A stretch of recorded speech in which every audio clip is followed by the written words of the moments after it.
Alright YouTube, it's Eman and I'm back for another paranormal story time. What story am I telling today? Let me tell you about the one individual in my family that has been haunted by jinns for over 25 years now.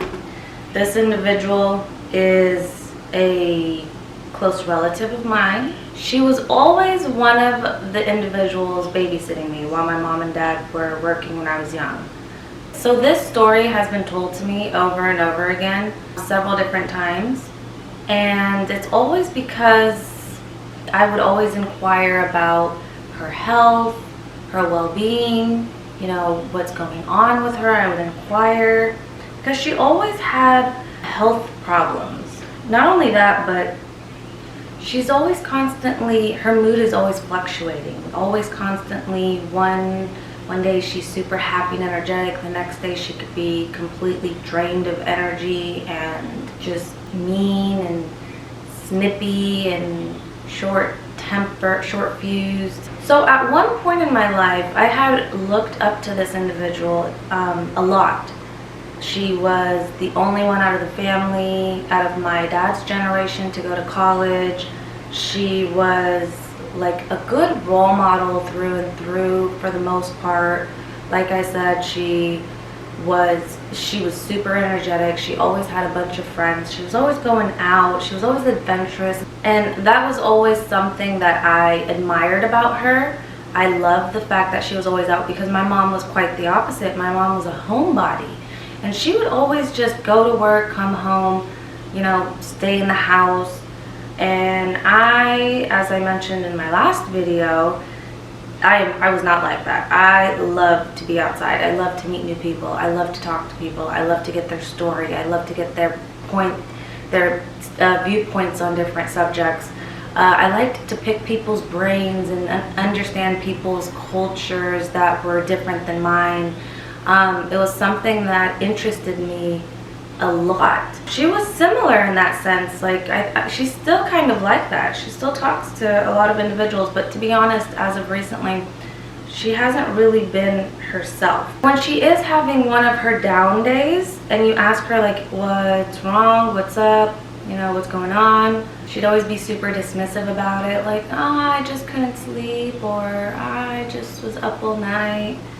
And she wouldn't really get into it. She only got into the story about a handful of times with me. That's because I'm relentless. Like, I don't forget, and I like to ask questions, and I like to get to the bottom of things. So I would always ask, you know, like, what's going on? Like, I wanted to know everything about everything, which again could be a curse and could be a blessing. So I had asked her one time about jinns specifically, because at that time it was still around the time when I just found out that they really do exist, and oh my god, there are such things as quote-unquote ghosts, even though they're not really ghosts, if you get my drift. I just never really believed in the paranormal, as I mentioned several times in my past videos.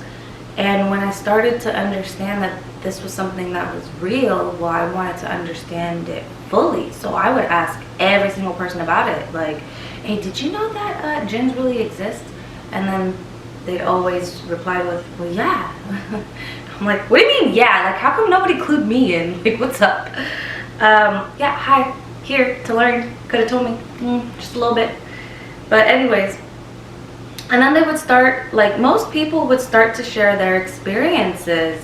And she was one of the individuals who started to tell me about her experience, because I told you about a story in one of my past videos about my grandmother who had jinns, and coincidentally enough, she is her daughter. I don't know if this is completely true, but apparently if like let's say my mom has jinns, which she does not, but let's say she did, in theory I would be more susceptible to getting that curse as well. Like it would be easier for them to penetrate my bubble and come into my space and bother me.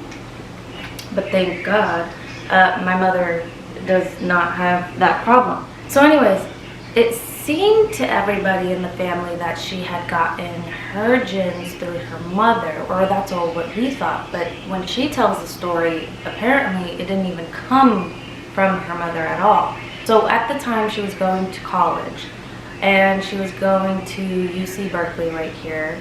While there, she, like I said, she liked to make a lot of friends. And if she ever found another Arab or Middle Eastern or someone who spoke Arabic, she would always connect with them and befriend them.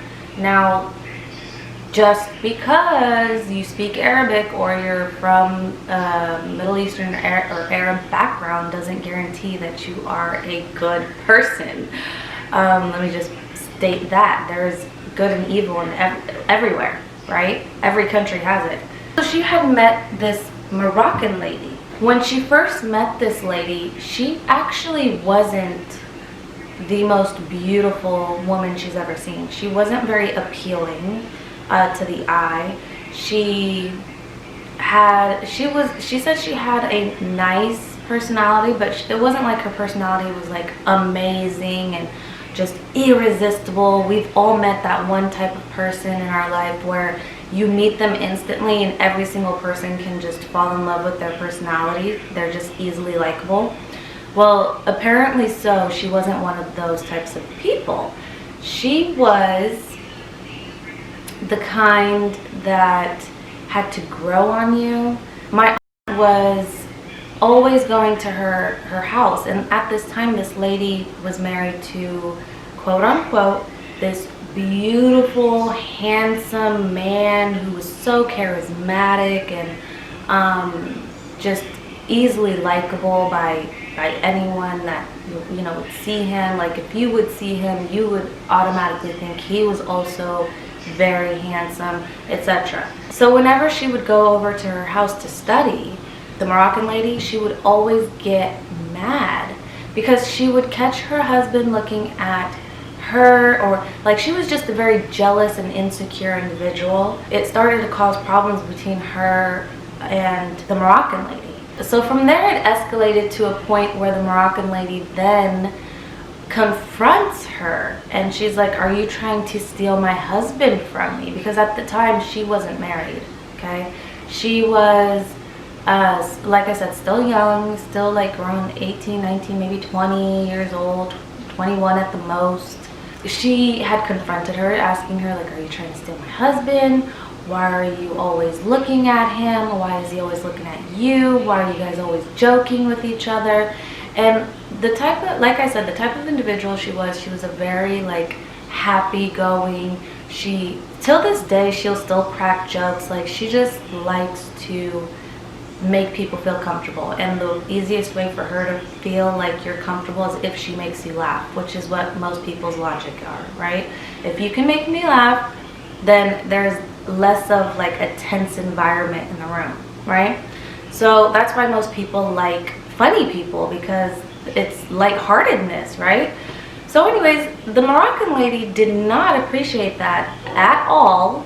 She took it quite the opposite way, like, she was trying to step into her territory and like break up her marriage and whatever. Apparently, this is what she claims, is that the Moroccan lady had put a curse on her. The way that she found out was that when she went over to her house, she started finding little things around the house, like the Quran, and in the back of it or throughout some pages it would have writing and words that were misspelled and things written backwards. They would just have all these crazy things that you're definitely not supposed to be doing to the Quran. Like the Quran is a holy book. You're not supposed to even put it on the ground, let alone to sit there and write in it and write backwards and just crazy stuff, okay? The person that I was related to, she started to get an inkling of a feeling like, oh, something's off with this woman. Whenever the lady would go to her house and study, she would then find little things put around the house. You know what I'm talking about? Like those voodoo things, like it could be like chicken bones or it's like hair tied with something or other. I don't know, because I don't mess with witchcraft and all of that stuff. So I don't know what the components were of these items that she was leaving like around, but her mother at the time, who was well versed in this, who knew exactly what was these things, she would find him like in the bathroom, in the corner, in the like one time she found something in the bathroom, and she was like, she was asking her daughter, like, what is this? Like, did you put this here? And she's like, no, I've never seen that in my life. Like, I don't know where that came from. And they started putting two and two together, and they started realizing that it was the Moroccan lady that was coming over, that was leaving these things behind, placing curses on this relative of mine. So that curse began really, really small at first. Like, it was just, you know, first she wouldn't be able to find her keys, she wouldn't be able to locate her books, she wouldn't be able to, like, things would go missing and then just reappear in different places, and just, you know, like the jinns were just playing and messing with her, playing jokes. And then it escalated from there into something much worse than that, where they started to torment her during her sleep. They would come into her dreams and mess with her, similar to how that one time in one of my past paranormal story times, I believe dream demons and dead grandpa, that one, where I told you guys about how a jinn was trying to whisper into my ears. Well, this one was totally engulfed into her dream and was like tormenting her, making her feel like she couldn't get a good night's rest. So she would wake up restless, going to school restless. She'd have a foggy mind. It would be so difficult for her to focus, and just was making her life miserable all in all, right? So when she decided to confront her, because she is a relative of mine, like, we don't just sit down quietly, like, we get to the bottom of things, okay? So she wanted to know exactly, like, what was going on, what was her intentions, why did she feel the need to betray her like that, to come for her like that. She wanted to understand as to what was her reasoning behind feeling the need to curse her in such a manner, to do all of these evil acts towards her. And remember, witchcraft and sorcery and all that stuff was given to mankind as a test, and it was usually used to either break up someone's marriage, B, to torment someone, but it was mainly there for people to use against married couples to, you know, separate them. That way it's easier for whoever the individual was to insert themselves into their relationship and cause havoc, right? Oh, if you guys want to know more about witchcraft and sorcery, I can link a video down in the description box below. It's super interesting. This comes back from Babylonian times, and we all know Babylonia was years, it was a whole lifetime ago. The lady honestly was telling her, like, you know, she was totally denying it, like, no, that wasn't me, oh my god, how could you think of that, how could you think that I would do such a thing? So there was a time where if she had taken care of this, the relative of mine, immediately, the jinns wouldn't have been able to mess with her. But some curses, such as this one, these kinds of curses that are super strong. So she didn't only just send her one jinn. She sent her a whole army of jinns by the different acts that took place, that she did. From putting all those little voodoo things around the house to reading and reciting the Quran backwards, and, you know, putting blood in the Quran, or doing some unspeakable things, like disgusting things. In order for a jinn to do something for you, they have to have something in return, right? So jinns, they don't operate with currency. You can't pay a jinn off to do your bidding for you, right? So what do they want that would be similar to that in this world? For them, for jinns, we can go all the way back to Iblis's time. Iblis is the devil, Satan, right? What did he want? He wanted to be worshipped by the human being. He wanted Adam, Sayyidina Adam, peace be upon him, to bow down to him, right? He thought he was superior to us all. However, even though jinns do have the ability to move from one space to another in a blink of an eye, they can make things disappear, or not disappear, but manifest and move things, right? They have different abilities than what human beings do. However, the human being, the reason why we are more superior to jinns is because we have intellect. Jinns are literally like toddlers in their mind, in their thinking. They don't have the ability and capacity to go super in depth into ideas. They can't invent anything new. They do the bare minimum things. They just know of the superficial, they just have a very superficial surface, right? Meanwhile, human beings, we can create everything from airplanes to vaccines to viruses to anything that you could think of, we can create because God, Allah subhanahu wa ta'ala, blessed us with that type of intellect. He didn't bless us with the ability to appear and reappear in different places, to move at the speed of light and all these other things, but in reality, we are superior to them because Allah subhanahu wa ta'ala dictated it to be so long time ago.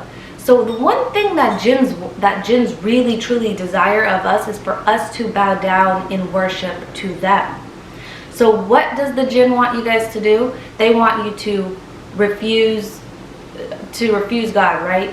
To state that you no longer worship Allah. That they then want you to go and become the filthiest and dirtiest that you could possibly be. They have you sit in a place where you're eating and drinking and peeing and pooping in the same spot.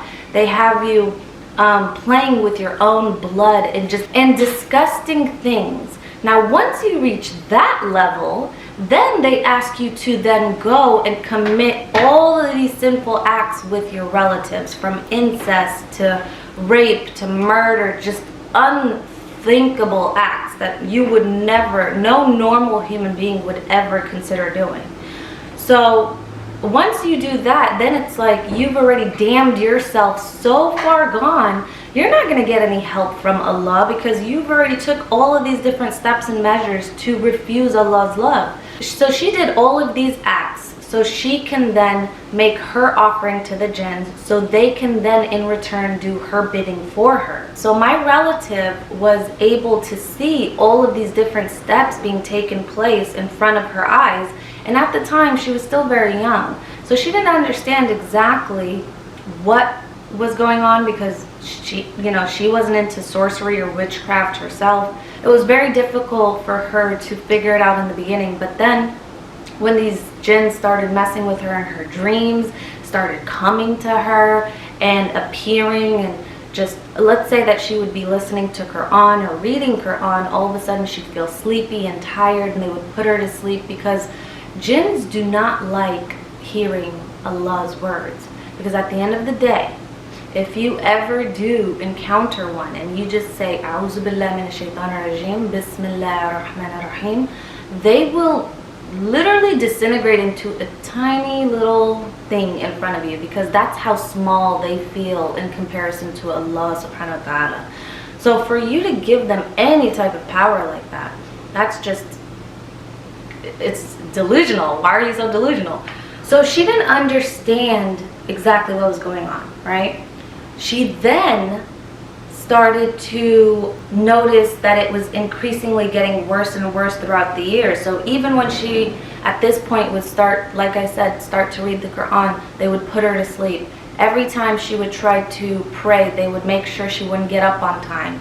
They would make sure that they would delay everything that she was trying to do that would counteract what they were there to do. And that was for them, their sole job is for them to cause pain and torment onto you, and B, make you forget about the reason as to why you are here on earth, which is to worship Allah. So that way when we do finally pass into the next life, you're going to Jannah, you're going to heaven. It got to a point where it started to become uncontrollable and unbearable. And so she took a journey over to Egypt. She wanted to go find a sheikh, someone who could help her expel all of these curses that were on her, get rid of all of these jinns that were around her. And when she went to Egypt, she was there for a while. But when she got there, every single sheikh that seen her was telling her the same story. Like, I wouldn't be able to get rid of this curse for you. Like, I'm not well versed in this. Like, I do not have that much knowledge for me to, or what was their excuse? That it was just out of their capacity. They couldn't do it. And she even took a video, which I don't believe she has anymore, but even if she did, I wouldn't show it here. So she did show it to me though when she did return. And when I seen this video for myself, first of all, she was standing and she had her eyes closed. So when the sheikh was speaking to her and he was asking, is there anyone else here? If there is, take a step forward. She would take a step forward. He would say, like, if there's more than one of you, raise your left hand. And she would raise her left hand. And according to her, she was not, I repeat, she was not moving. She stated that even though her eyes were closed and she was standing there, that's all she remembers doing, is just standing in place. So they were able to figure out that right then and there that she didn't only have one jinn like how she thought she did. She had literally a whole family, a whole tribe, a whole freaking country of jinns on her. At the end of it, she came back to America and they weren't able to actually get rid of these jinns. I believe it got better for her for a short period of time, but till this day, she is still being haunted by these jinns. And honestly, one thing that I don't understand about this whole story that, you know, she's told me was the fact that how is it that you can't get rid of the jinns? Like, I don't want to doubt the fact that she wants to get rid of them, but at the same time, I do question as to how they feel so comfortable in staying around her. Because it's like, it just doesn't make sense. They would have had to have been welcomed in, but that's how the story goes though. Nobody really knows as to what happened. Again, my relative, she speculates that it was because, you know, the lady put a curse on her. But at the same time, we should be able to break curses, right? We should be able to expel any evil that is around us just by Allah's beautiful words, the Quran itself. So that's the only thing that I'm skeptical about, is how is it we can't get rid of these jinns? How? It doesn't make sense to me. They literally should be running terrified when you speak just Allah's name. But I mean, how did these jinns get the invite to stay? To mess with you so much? Like, are you truly giving them that much power over you? You know? These are just questions that I've always had in the back of my head. But I don't know, okay? I don't know. I can't speak for anyone's faith, for what they really truly believe in. Only Allah knows. Subhanahu wa ta'ala. Allahu a'lam, right? Only Allah knows. So, we're just left here just to hear the story, learn from people's past mistakes, be careful and be wise as to who you choose to sit down and befriend. Sometimes being so friendly and kind to everyone, it bites you in the butt. Not every single person here on earth is here for the same reasons. So just be careful. I guess the moral of the story is be careful of who you befriend. Be wise in the people that you choose to keep in your life and keep around you. Some have ill intent and some have genuine good things to give you. Alright you guys, I'm out of here. If you made it this far in this video, well, I appreciate you, first of all. Thank you. Just remember, everyone, stay kind, spread love, spread knowledge, and I will see you guys all next time.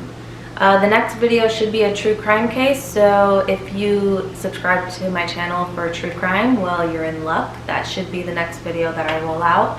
And I'll see you guys then.